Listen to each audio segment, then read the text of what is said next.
Hello and welcome back to the Career Cravings podcast. I am so excited to have you here, and we have a very exciting episode to dive into. But first, I need to tell you about news that just dropped in case you were not at my free training. If you were live at the workshop, then you already know. And if you weren't, this is your moment to catch up. So I announced at the workshop that I am opening doors to a brand new offer that I have never, ever offered before called the Offer Room. The Offer Room is a brand new 3-month coaching experience with me for corporate professionals who are ready to stop waiting for that offer call to come in and start landing those job offers. This level of support has never been available publicly until now. This strategy was only reserved for my private one-to-one clients who pay upwards of $15,000 to work together. And for the first time ever, I am offering a group coaching program with a ton of one-to-one support and bonuses for all corporate professionals. So whether you are in tech, marketing, HR, sales, so whatever corporate role you are seeking, the Offer Room is the place where exciting offers happen. If you weren't at the training, here's a really quick breakdown of the Offer Room. We are kicking off on March 10th, which is super exciting, and I will be teaching every single part of my signature method, which again, I used to only share inside of private one-to-one coaching. And because this is the first cohort of the Offer Room, I'm doing a couple of really exciting things. First, this is the most proximity that you will ever get in a program like this at this price point. So inside, when you join the room, you also get 3 one-to-one sessions to make sure that we are going deep on your specific resume, pitch, LinkedIn, your strategy, so you know exactly what to do every single week for those 12 weeks. And because this is a beta offer, I am offering it at a complete no-brainer price of $1,997. And this is a limited, small proximity, intimate cohort by design so that you get the most support in this beta round. So if you're feeling overlooked, second guessing why interviews aren't coming your way or why those interviews didn't turn into offers or leaving money on the table, then this is where things shift. And I can't wait to support you. So swipe up. All of the details to the Offer Room are in the show notes below. And if you are someone who has a friend looking for a corporate role, then send this their way as well. And I cannot wait to see you inside. Doors close officially March 6th, and we kick off a couple of days later. So I keep hearing more and more in today's job market, networking is everything. Most jobs are filled through referrals and you have to get out there, you have to meet people. And then I was recently at an event speaking to someone and I'm like, how is networking working for you? And most people I ask, they're like, ooh, it feels a little cringy. It's not working. It's a lot of work. It takes a lot of time. So I want to break down today what is working, why your networking efforts may not be working, and actually how to fix that. So here's the part that no one actually talks about when they're talking about networking. If you're trying to network and land a role or get promoted through networking, it can take a year, a full year before it pays off. And it will take a lot of hours and check-ins and an investment of your time. Now, most people that I speak to that are in their job search right now are looking to land a role ASAP, like in the next 3 months, in the next 2 months, and they don't have a year. So spending your very valuable time on networking efforts that will not pay off for another year may not be the play to satisfy that specific goal of landing a role as soon as possible. Now, building connections and having a rich network is freaking incredible. So I don't want you guys to think that I don't believe in networking, because I do. I've actually been promoted due to networking, and I'm going to share that with you. But what I don't want you to do is have false expectations and then be DMing all these people and trying to make networking work and realize, it's not, right? So yes, 90% of people try to network, but they then report that it's not working for them. So today we're breaking down why that is, what I mean by it may take a year, and how to change that, okay? And Most people that want a role right now will not be landing a role through their cold connections. So I'm going to break down what that means and why. So networking works, but it's not on the timeline that you think. And it's not with having, a desire to land a role as soon as possible. Networking will not be the way. By meeting new people will likely not be the way that you are getting hired. So within my Career Cravings framework of how I coach people to land a role, there is always a networking component, but it's likely not what you think. Because when you have a goal, which many of my clients do, to land a role in the next 3 months, it won't be through those cold connections. Okay. So we're going to be breaking this all down with examples, with strategy. Hey, it's Irina Pozan, and welcome back to the Career Cravings podcast. This podcast has a simple mission. It's to help ambitious professionals like you build the career and life that you've been craving. Over the past 15 years, I've worked as an HR leader, designed hiring systems, led recruitment teams, and I've sat on the other side of the hiring table. I've seen what works in today's job market, what doesn't, and what separates those good candidates from the ones that actually land their dream roles. Now I'm bringing everything I've learned straight to you. Each episode is packed with actionable insights and tools to help you land your dream role sooner. Now let's dive in.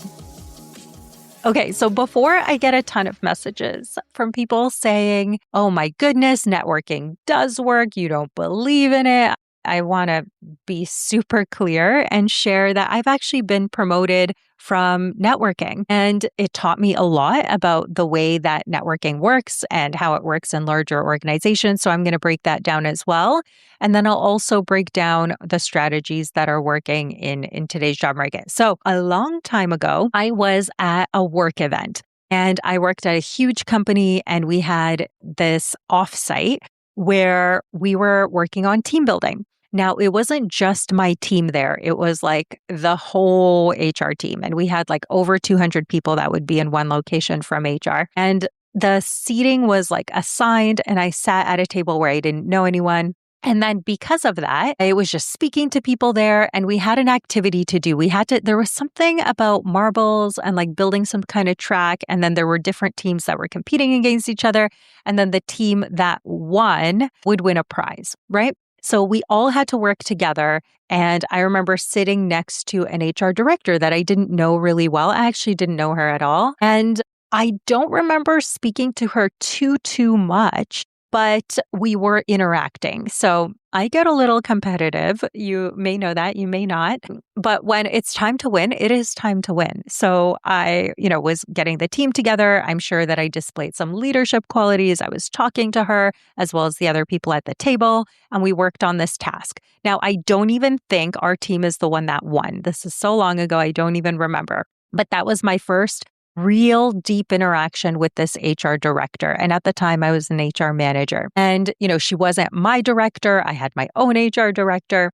And what I didn't know was that she had heard about me at the roundtables and she has heard about my work and the projects that I was working on. I didn't know that. I was just trying to play this silly marble game with her, right? And what ended up happening was not too long after, it was probably like a month or two after that, she called me out of the blue and was like, someone is retiring on my team. If you want the job, it is yours. And now when I was shocked by that, but when I thought back to like, why is this happening? One, we had talked, we had built some sort of relationship that was not built all around work. I didn't like message her or try to, join her team or get promoted or anything like that. But I was myself and I was comfortable and we had a genuine conversation. I probably asked her things. I probably, wanted to get to know her, hear about her family, like those types of things, right? And it paid off because obviously that must have been a good first impression because she, wanted to promote me internally, which was freaking amazing. I ended up accepting it, which is great. But when I think about what those conversations created in that moment, it's familiarity, it's trust, it's opportunity. It opened up opportunity because I wasn't trying to ask her for anything specific. Now, that's what real networking is. It's not transactional. It's not desperate. It's not forced. It's being in the right rooms consistently enough where people will get exposure to you and know who you are. But again, that takes time, right? So it doesn't happen within a week and it rarely happens in a month. It actually can take a very long time to build a relationship with someone. So that was different. It was internal, right? So internally, there are so many things that come into play, but internally, people can see your performance reviews. Internally, people can hear about the projects you're working on and get exposure to you that way. So in a sense, it builds trust a lot faster than if you're on the external market trying to make relationships with people. And when I was at this event recently, so not the time I got promoted, that was like, oh my goodness, I feel like that was 10 years ago now. But more recently, I was standing in line at this event and I was speaking to someone who I actually met like 3 or 4 times at different events. And we're talking about networking. And I just tell her, I'm like, networking isn't going to work if you're trying to land a role fast. Like, it's just not going to happen. It's going to take like a year to build a deep, meaningful relationship with someone you don't know that's going to want to help you out. And I could see the lights go out. Like, she realized in that moment, like there was something that lit up in her brain. She's like, yeah, that's true. So networking often feels cringy for people, and that's why people give up. So networking is one of those things where if you're doing it for the wrong reasons, it's not going to work well. And it's also going to make you feel bad and it's not going to feel natural. So here is what it often looks like. You will go on LinkedIn and send cold messages. Cold messages are to people you don't know. Now, 90% of those are going to be ghosted, and that's okay. So that's actually the typical response when you message someone and you don't know them, right? Because it's like, unless you're doing it to help them, why would they respond? They don't know you. They don't owe anything to you. Now, say you go to some random event and you don't know anyone and you're trying to force a connection where you're going to start talking about what opportunities they have at work. That's going to feel super awkward, right? If you are at an event, that is great. I was at that event. I was speaking to people. Now, if you're at that event, what you want to do is genuinely get to know people instead of trying to force something that would benefit you alone, right? So trying to force a conversation that's painful. You may feel like you're bothering people and get discouraged, right? And then you decide, okay, networking is a scam. This isn't working. But the truth is, networking does work. It just doesn't work as quickly as people want it to with people we don't know. Okay, so we're going to break down when it works, when it doesn't. So this is what people get twisted, okay? So they often hear, oh, I landed that role from networking, and they assume this is someone they just met and just like happened to help them out. Now, when I landed a role at that top employer many, many years ago now, I did have people reach out to me from my last company. And I knew one of them not super well, but the things I did know about her, I didn't love. And she's like, I see this role opened up. It's a senior manager. Can you refer me in? And transparently, like between us, I remember thinking like, I wouldn't want my name associated with referring this person because I'm not sure she would be a great fit for the company. And it actually made me a little uncomfortable, even though I know that I could get a referral bonus and all that good stuff. I was new in my role and I was still making my first impression. And to be honest, I was concerned about making my own great first impression and staying at that company instead of referring someone who might be a risk, who like might not be the best fit for the company, right? So the thing is, people will be wary to put their names on the line associated with you, especially if they don't know you. Now, if they know you, and they like you and they trust you and you have a great relationship, that is totally different, okay? That is a totally different ballgame. But when you're talking about someone you don't know that well or someone who you are iffy about, it's not going to be great, right? I'm sure you've been in that position too where someone's like, oh, can you get me a job? And you're like, I don't know if I can actually, right? So networking doesn't work when you show up and you need something in that moment and you are desperate and it's transactional and you don't allow the relationship to grow over time. So my biggest tip right now is if you are thinking about networking, take the pressure off of you and think of it like networking is amazing and it's going to be super helpful in my career. And I'm going to show up and meet people and build genuine connections with people. And I'm going to give that relationship months and months to flourish before I ask for anything. So you can touch base with people, you can have a coffee chat, and this is not all about you. This is literally thinking about like, how can you help that person? How can you be useful to them so that they want to help you in the future when a role comes up? And that is truly the most effective way to network. Now, I'm going to share more tips on how to do this effectively. But if you're job searching right now actively and you're looking for that job and you don't have a lot of time because you're applying and applying, I want you to know, like, hear me loud and clear, strangers are not going to help you. If they are strangers, it's not because they're bad people. It's just because they don't know you and they don't know why they would refer you and they don't know the quality of your work and they have never worked with you. So why would they? Maybe they get $500, but like at the end of the day, this is a reflection of their credibility. And most people will be a little bit wary of that. Okay. I've had people message me that I didn't know to be referred to my company. And I literally always ignored that message because I'm like, why would I do that? Now, when I was the director of talent, it was different. I had wanted to fill roles. So when I saw a great candidate come up, I would literally want to help them because it's directly benefiting my department, my team. But otherwise, I'm like thinking, okay, this is going to take a lot of time to understand if this person's a great candidate. So why would I do that? And most people are in that frame of mind. So the year-long investment, let's break this down. So this comes down to that deeper connection piece. So real networking, the kind that leads to promotions and referrals and internal pulls and like, hey, I thought of you when I saw this role. These kind of messages takes time. It takes consistency. It takes visibility, value, presence, trust. And these people really need to see you and remember you and hear your name pop up more than once, get familiar with you, start to trust you, show up. They watch you show up at work consistently. And that doesn't happen with just a weekend of LinkedIn DMs, right? That could take, let's say, a first DM asking about the person. Then it can take 1 month later, a check-in with that person. Then it can take maybe a coffee chat just to see kind of what they're looking for out of their careers or something you can help them with or asking them for, their career journey, their story. So really focusing in on like what value can you give back to this person? Because any relationship, as we all know, is a two-way street. Any relationship, friendships are that way, romantic relationships are that way, work relationships are that way. No one wants to stay in touch with someone who is all about them and seeking to get a certain outcome that's icky. They're likely going to stop responding if that's the general feeling of that conversation. Okay.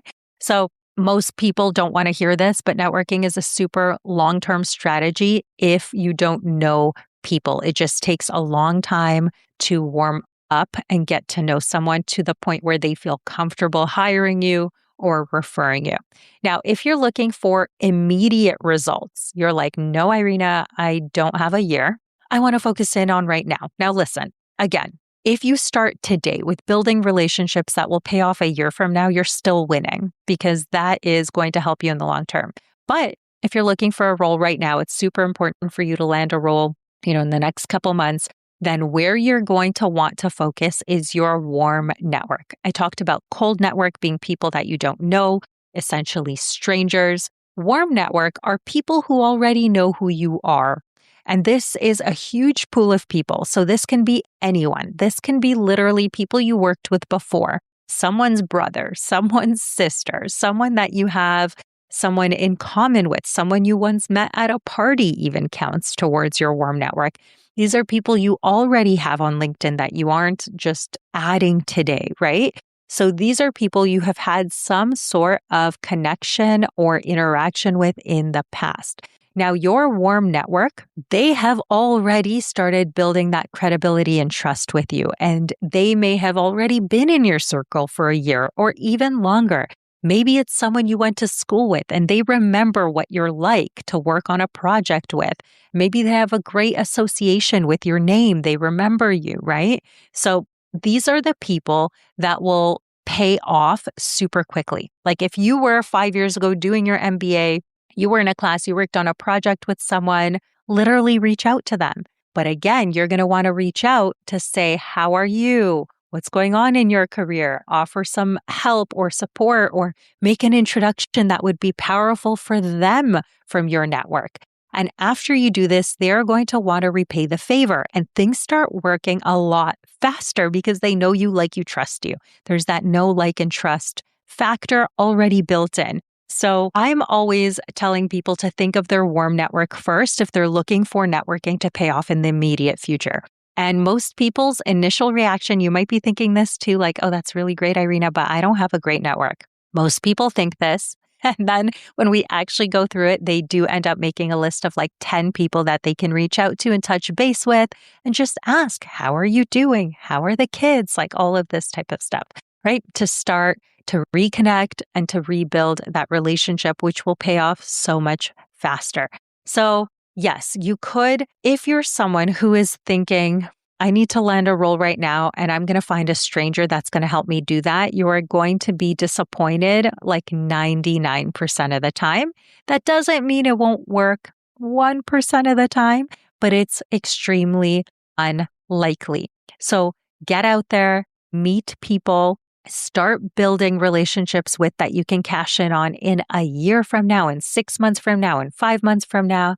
And then what I want you to do is think about your warm network. Make a list of 10 people that you have worked with, maybe past colleagues, past managers, past stakeholders, people you went to school with, people that actually know what you bring to the table, a friend of a friend that works at a dream company, and just like do something nice for them. Reconnect, ask how they are, introduce them to someone that might be helpful in their field, right? Like their LinkedIn post, right? So these are things that you can do to warm them up even more so that you can have a conversation. And when you have genuine conversations, it will come up naturally where they will ask like, how about your career? What are you up to now? What are you doing? And at that point, it's totally appropriate to be like, I am actually looking for my next opportunity. Your company sounds like a dream. Tell me more about your company. Okay. And then they tell you about it. And then you're like, oh, is there someone in the marketing department? Is there someone in the HR department that you'd recommend that I get to know? And they will often say yes. So you guys know I was recently in New York for Mastermind Retreat, which was awesome. And I met new people there. But in that weekend, we were there for 3 days. I got to know people on a deep level because at these events, you're really going a lot deeper than you would like in a regular conversation. You're sharing the ins and outs of your business, your struggles, your goals, your dreams, all of these things. And the whole point is for people to be like, I can help you with this and you can help me with this, right? So a lot of people were just offering to introduce me to people. And there was one person, Julie, who actually after the retreat, like right away, sent an email and she's like, you need to meet Irina. This person's great. She's doing this. I think you guys have a lot in common. You were both in HR. Now you're running SHRM. So there's all of these things that happened from that event. So things can move quickly when you have the time invested, when you're genuinely like, I was just getting to know her to get to know her. I just liked her as a human. So I was asking her what she does for work, what type of books she's writing, like all of that good stuff. And then it ended up being a great introduction for me in the end. So these things happen, but you have to be genuine and people can sense when you are not. So real networking. Let's talk about doing it in a way that doesn't feel cringy for you. Be human first. Right? You're not a walking resume. Don't be DMing and spamming people with your resume. No one has time to look at that. No one has the desire if they didn't ask for it. Build familiarity. Show up consistently, not just when you need something, but like DM people to check in. How are they doing? Make it an easy yes when you need it. So make sure you have a relationship first so that when you do want to reach out to someone and ask them for support, it is an easy yes. This is not just something they're uncomfortable with, like I was when I was asked. Now, add value. Think of how you can add value to those 10 people that you make a list of that you want to reach out to. Can you send them an article? How can you cheer them on? How can you congratulate them on something? How can you be present with them? And then play the long game. Your career, like think about how long you are going to be working for. Just think about that for a second. And if your answer is like you are in your 20s, you're in your 30s, even in your 40s and your 50s, like think about how many years do you plan on working? Is it 10 years, 20 years, 30 years? Realistically, I think the average retirement age is creeping up to closer to 70 now. So think about if you are going to be working for over a decade, even for the next just 5 years, think about how many deep and meaningful relationships you can make that will be enjoyable, but also make your life easier later. So play the long game, right? Networking is never a short-term tactic. It's never a like cross it off the list real quick with a DM and spam someone your resume. That isn't going to work. When you do it this way, networking stops feeling cringy. You just start feeling like you're making friends. It starts to feel natural. It feels like building relationships and not begging for favors, which none of us want to do, right? So networking, it's not magic. And when you hear all of those tips that are like, most roles are filled by referrals, yes, from people that likely have deep relationships with each other, not from DMing each other on a Sunday and landing the interview on a Monday. That is highly, highly unlikely. It's not instant and it's not supposed to feel forced. When it's done right, it actually feels super enjoyable because you just feel like you made a new friend. You've made a new connection with someone. And networking is simply consistently showing up in rooms where the right people can see you for long enough for them to remember your name when the opportunity comes up. And if you're doing nice things along the way for people, what's going to happen? They're going to want to do nice things for you as well. Even if someone tells you about something that they're going through, maybe a challenge, checking in on them like 2 weeks later. How are you? This goes a very long way to prove that you are building a genuine relationship that's not all about you and what you can get. But if you're job searching right now and you want results quickly, start with the people who already believe in you. And both matter, the long game and the short game, and both work together. But you do need to understand the timeline that networking could take a year before it pays off with a cold connection. So I don't want you sitting there and wondering why no one's responding back. If your strategy has been transactional to this point, if you have been DMing people and just expecting them to refer you in, I hope this gives you a lot of peace of what's happening behind the scenes and the mindset of the other person. Now, your challenge, make a list of 10 people you already know, your warm connections, and think about how you can check in with them. Even if you just met them a month ago at an event, message them, ask how they are. How did it go? This takes a little bit of time, but builds a lot of credibility. And then afterwards, you can ask them to reconnect over a quick coffee chat. Let's connect. I'd love to hear more about XYZ. I'd love to hear more about your career journey, whatever that looks like. And people are going to be so much more receptive to connecting with you. And in the long run, helping you out as well when it's mutual. All right. Thank you all for being here. If this episode was helpful for you, leave me a review wherever you are listening to the podcast. It helps me so much to reach other people that may need to hear this message, or forward it to your friend who is also networking right now to build their career. See you in the next episode. Hey, before you go, if you've enjoyed listening to today's show, I would love your support. Please take a moment to leave a review anywhere where you listen to podcasts. And here's the exciting part. I'm running a special contest and giving away a one-on-one session with yours truly. All you have to do is leave a review, take a screenshot, and send it to me in my DMs. All of my contact info is in the show notes. I appreciate you so much, and I cannot wait to build the career and life that you've been craving together. See you next week.